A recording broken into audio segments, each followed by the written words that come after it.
Live from WBFF in Baltimore, this is Fox 45 Morning News.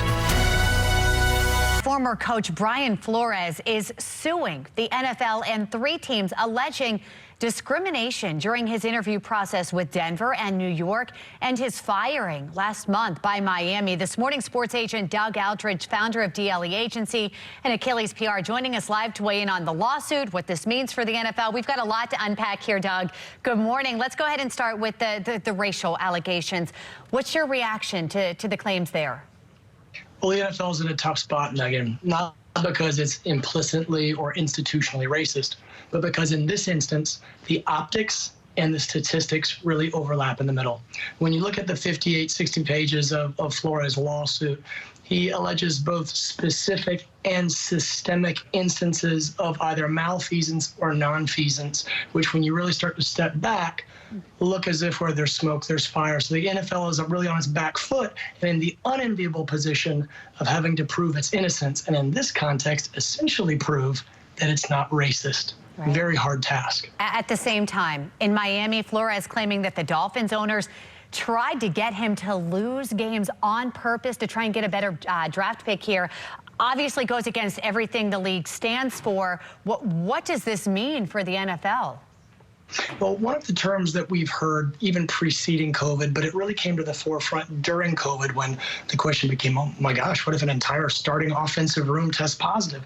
The league kept coming back to the phrase competitive balance. And the notion was that the integrity of the shield, as we've heard so often, must come first and foremost. If you don't have your integrity, you have nothing to stand on. I'm paraphrasing.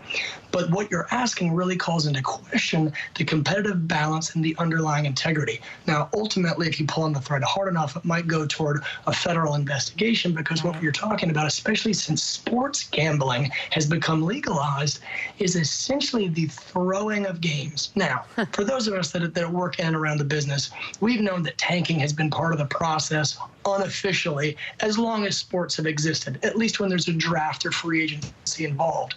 The problem is when there's a specific dollar amount and the specific impetus to fail on purpose, that calls into question much greater issues, and it's really going to be a broader issue. You have the macro with the racial allegations, and you have the micro with the tanking on purpose allegations on the other end, and the NFL's fighting this battle on 2 fronts. This is a PR nightmare. Who knows whether this will go to court, because the discovery process is so invasively painful. It goes against the button-up, closed-door process that the NFL and its $16 billion in revenue prefer. But in the court of public opinion, this is a PR nightmare. Well, this is absolutely the worst-case scenario for the league. It's kind of confusing as to who would take the blame here. If there's, something in court that comes down as a guilty verdict here, who faces that? The owners of those teams that he's suing, the NFL, Goodell, where does this lie? Where does the blame lie? Well, at this point, it's a law school hypothetical, but it's one that's rooted in real-world applications. Yeah. The last time we saw an NFL franchise dislodged from an owner was, I don't know. Yeah. In the NBA several years ago, we saw a comparable case that it involved Donald Sterling. Now, the Trojan horse was race and all of the horrible things that he said and did, but this was a guy that mismanaged a franchise for decades, plural. We've not seen that companion case in the NFL, even though some would argue there are certain franchises that at various points have really merited a deeper look under the hood, if not more invasive action.